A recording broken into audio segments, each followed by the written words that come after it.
হরে কৃষ্ণ। আজ ৩রা পৌষ ১৪৩১ ও ১৯শে ডিসেম্বর ২০২৪ বৃহস্পতিবার। আজ আমি শ্রীমদ্ ভাগবতম পাঠ করছি। শ্রীমদ্ ভাগবতমের তৃতীয় স্কন্দ ৫ম অধ্যায় ভগবদ্ধামের বর্ণনার শ্লোক ৪৬ থেকে ৪৮।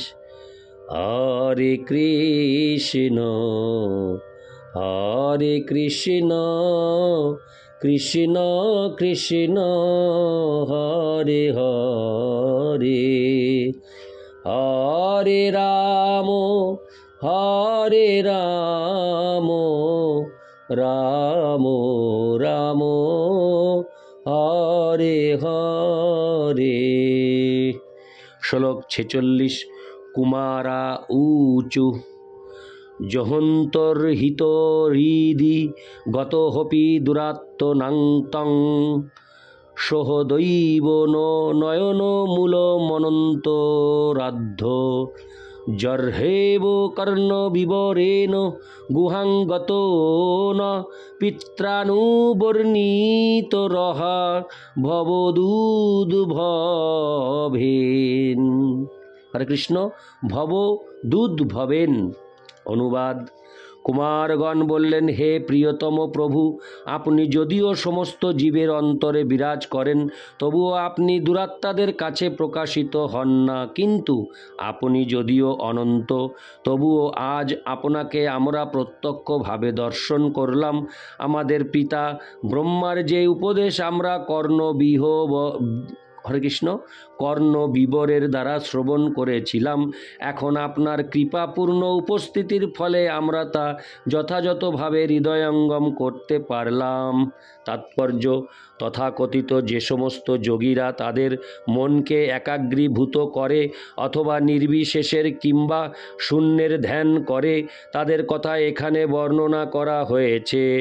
শ্রীমদ্ ভাগবতের এই শ্লোকে যারা ধ্যানে পারদর্শী সুদক্ষ যোগী, সেই সমস্ত ব্যক্তিদের বর্ণনা করা হয়েছে।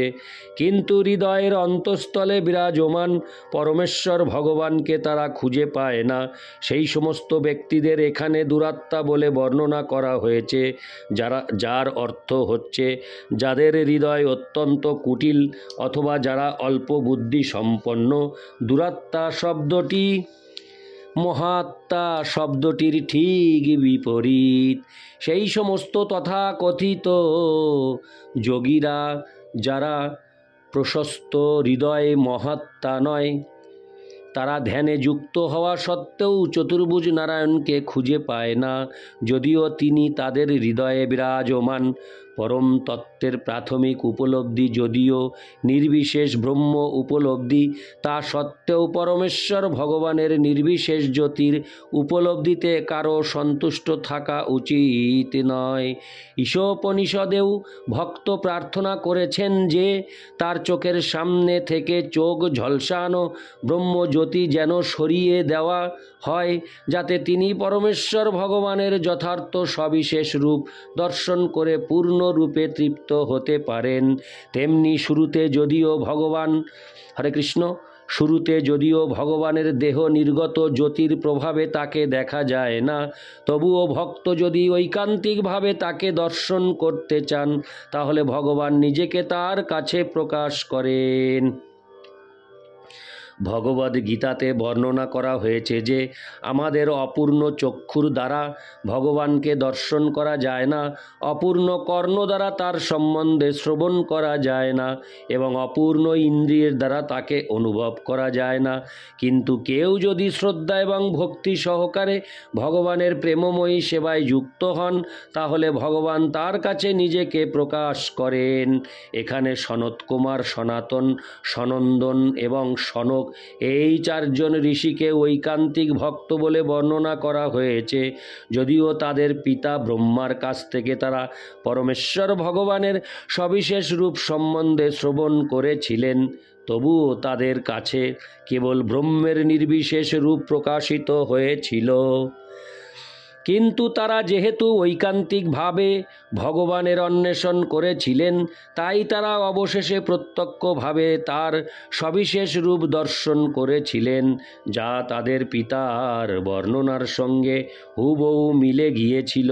এইভাবে তারা সম্পূর্ণরূপে তৃপ্ত হয়েছিলেন। এখানে তারা তাদের কৃতজ্ঞতা প্রকাশ করেছেন, কেননা যদিও শুরুতে তারা ছিলেন মূর্খ নির্বিশেষবাদী, কিন্তু ভগবানের কৃপায় তারা এখন তার সবিশেষ রূপ দর্শনের সৌভাগ্য অর্জন করেছেন। এই শ্লোকের আরেকটি লক্ষণীয় বৈশিষ্ট্য হচ্ছে যে ভগবান থেকে সরাসরিভাবে প্রকাশিত তাদের পিতা ব্রহ্মার কাছ থেকে ঋষিগণ শ্রবণ করার অভিজ্ঞতা উল্লেখ করেছেন। পক্ষান্তরে বলা যায় যে ভগবান থেকে ব্রহ্মা, ব্রহ্মা থেকে নারদ, নারদ থেকে ব্যাস, এই গুরু পরম্পরার ধারা এখানে স্বীকার করা হয়েছে।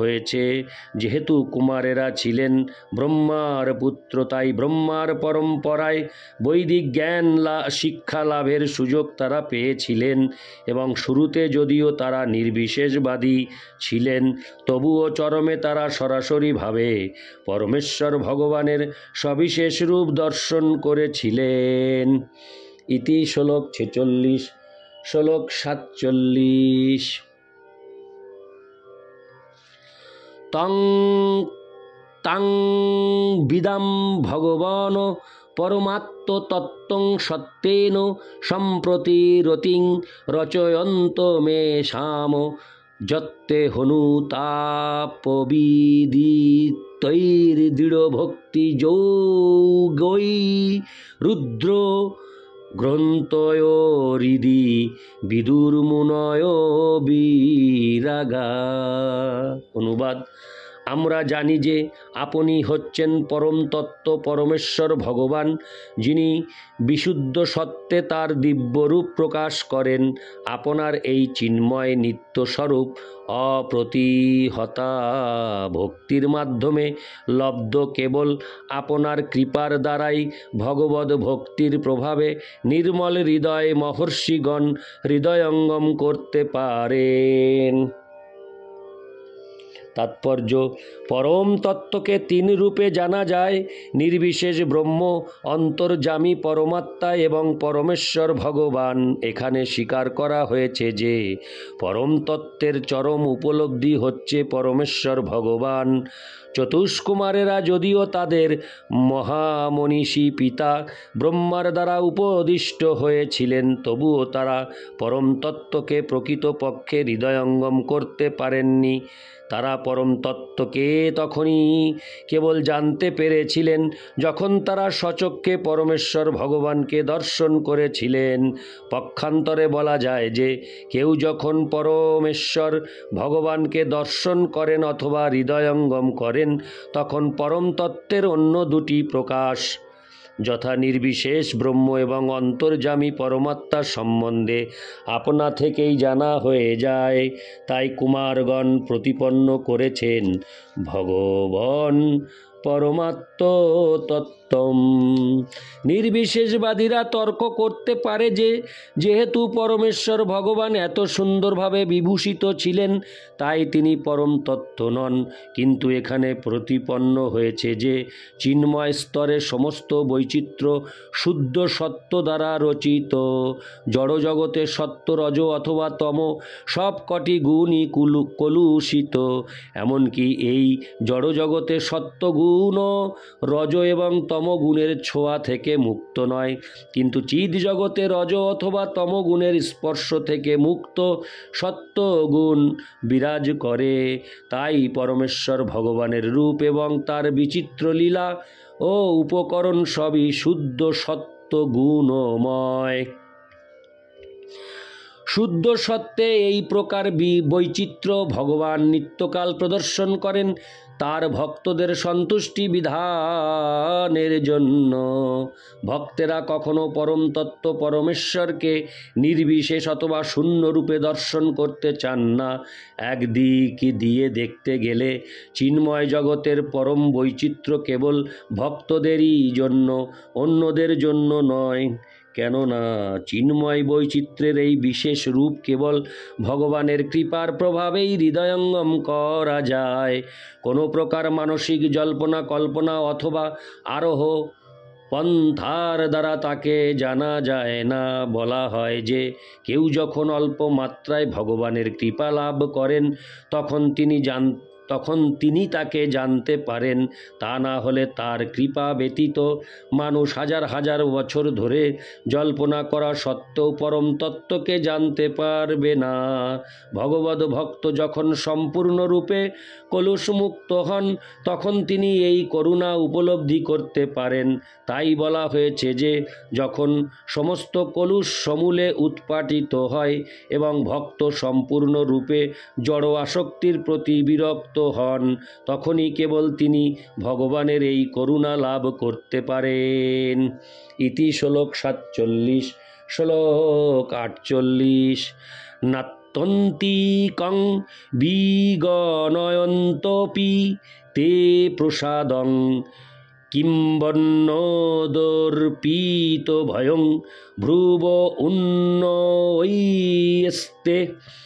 যে হঙ্গ তদঙ্ঘ্রিশরণা ভবত কথায়া কীর্তন্য তীর্থ যশস কুশলা রসঘ্রা। অনুবাদ: যে সমস্ত ব্যক্তি অত্যন্ত নিপুণ এবং সব কিছু যথাযথভাবে বুঝতে সক্ষম, সবচাইতে বুদ্ধিমান, সেই সব ব্যক্তিরা পরমেশ্বর ভগবানের কীর্তনীয় ও শ্রবণীয় মঙ্গলময় লীলাসমূহ শ্রবণে প্রবৃত্ত হন। এই প্রকার ব্যক্তিরা মুক্তির মতো সর্বশ্রেষ্ঠ জড়জাগতিক অনুগ্রহকেও গ্রাহ্য করেন না। অতএব অপেক্ষাকৃত কম মহত্বপূর্ণ স্বর্গ সুখের কথা কি আর বলার আছে। তাৎপর্য: ভগবদ ভক্তেরা যে চিন্ময় আনন্দ উপভোগ করেন তা অল্প বুদ্ধি সম্পন্ন মানুষদের জড় সুখভোগ থেকে সম্পূর্ণ ভিন্ন। জড়জগতের অল্প বুদ্ধি সম্পন্ন মানুষেরা ধর্ম, অর্থ, কাম এবং মোক্ষ নামক চতুর্বর্গের উপভোগে প্রবৃত্ত থাকে। তারা সাধারণত ইন্দ্রিয় তৃপ্তি সাধনের উদ্দেশ্যে জড়জাগতিক কিছু সুযোগ সুবিধা লাভের জন্য ধার্মিক জীবন অবলম্বন করতে পছন্দ করে। সেই প্রক্রিয়ার দ্বারা যখন তারা অধিক থেকে অধিক ইন্দ্রিয় সুখ ভোগের চেষ্টায় বিভ্রান্ত হয় অথবা নিরাশ হয় তখন তারা পরমেশ্বরের সঙ্গে এক হয়ে যাওয়ার চেষ্টা করে এবং তাদের ধারণায় সেইটি হচ্ছে মুক্তি। 5 প্রকার মুক্তি রয়েছে এবং তাদের মধ্যে সবচাইতে কম গুরুত্বপূর্ণ মুক্তি হচ্ছে সাযুজ্য বা ব্রহ্মে লীন হয়ে যাওয়া। ভক্তেরা কখনো এই প্রকার মুক্তির আকাঙ্ক্ষা করেন না, কেননা তারা হচ্ছেন প্রকৃতপক্ষে বুদ্ধিমান। এমনকি তারা অন্য 4 প্রকার মুক্তি যথা ভগবানের সঙ্গে একই লোকে বাস, তারা পার্ষদ রূপে হরে কৃষ্ণ, তার পার্ষদ রূপে সান্নিধ্য লাভ, তার মতো ঐশ্বর্য লাভ এবং তার মতো রূপ প্রাপ্তি, এর কোনোটি তারা গ্রহণ করতে চান না। তারা কেবল পরমেশ্বর ভগবান এবং তার মঙ্গলময় কার্যকলাপের মহিমা কীর্তন করতে চান। শুদ্ধ ভগবদ ভক্তি হচ্ছে শ্রবণম কীর্তনম। যে সমস্ত শুদ্ধ ভক্ত ভগবানের মহিমা শ্রবণ ও কীর্তন করার মাধ্যমে দিব্য আনন্দ আস্বাদন করেন তারা কোনো প্রকার মুক্তির আকাঙ্ক্ষা করেন না। এমনকি ভগবান যদি তাদের সেই 5 প্রকার মুক্তি দানও করেন তারা তা প্রত্যাখ্যান করেন। যে কথা শ্রীমদ্ ভাগবতের 3য় স্কন্ধে বর্ণিত হয়েছে, বিষয়াসক্ত ব্যক্তিরা স্বর্গলোকে স্বর্গসুখ উপভোগ করার অভিলাষ করে, কিন্তু ভক্তেরা তৎক্ষণাৎ এই প্রকার জড় সুখভোগ প্রত্যাখ্যান করেন। ভগবদ ভক্ত এমনকি ইন্দ্র পদের জন্যও পরোয়া করেন না। ভগবত ভক্ত জানেন যে জড় সুখ ভোগের যে কোনো পদই কালের প্রভাবে কোনো না কোনো সময় ধ্বংস হবে। এমনকি কেউ যদি ইন্দ্র, চন্দ্র অথবা অন্য কোনো দেবতার পদও প্রাপ্ত হন, কালের কোনো স্তরে তা অবশ্যই শেষ হয়ে যাবে। ভক্ত কখনোই এই প্রকার অনিত্য সুখের প্রতি আগ্রহী হন না। বৈদিক শাস্ত্র থেকে জানা যায় যে কখনো কখনো ইন্দ্র এবং ব্রহ্মারও অধঃপতন হয়, কিন্তু ভগবানের চিন্ময় ধাম থেকে ভগবদ ভক্তের কখনো অধঃপতন হয় না। ভগবানের দিব্য লীলা সমূহ শ্রবণ করার মাধ্যমে চিন্ময় আনন্দ আস্বাদনের এই অপ্রাকৃত স্থিতি শ্রী চৈতন্য মহাপ্রভুও অনুমোদন করে গেছেন। রামানন্দ রায়ের সঙ্গে যখন শ্রী চৈতন্য মহাপ্রভু আলোচনা করেছিলেন, তখন পারমার্থিক উপলব্ধি সম্বন্ধে রামানন্দ রায় বিবিধ প্রস্তাব করেছিলেন, কিন্তু শ্রী চৈতন্য মহাপ্রভু সবগুলিকে প্রত্যাখ্যান করে একটিকে গ্রহণ করেছিলেন, এবং সেইটি হচ্ছে শুদ্ধ ভগবদ ভক্তের সঙ্গে ভগবানের মহিমা শ্রবণ করা। এই পন্থাটি সকলেরই গ্রহণীয়। বিশেষ করে এই যুগে সকলেরই কর্তব্য হচ্ছে শুদ্ধ ভক্তের কাছ থেকে ভগবানের কার্যকলাপ সম্বন্ধে শ্রবণ করা। সেটি মনুষ্য জাতির পক্ষে সর্বশ্রেষ্ঠ আশীর্বাদ বলে বিবেচনা করা হয়। ইতি শ্লোক 48। হরে কৃষ্ণ হরে কৃষ্ণ কৃষ্ণ কৃষ্ণ হরে হরে, হরে রাম রাম রাম হরে হরে। হরে কৃষ্ণ।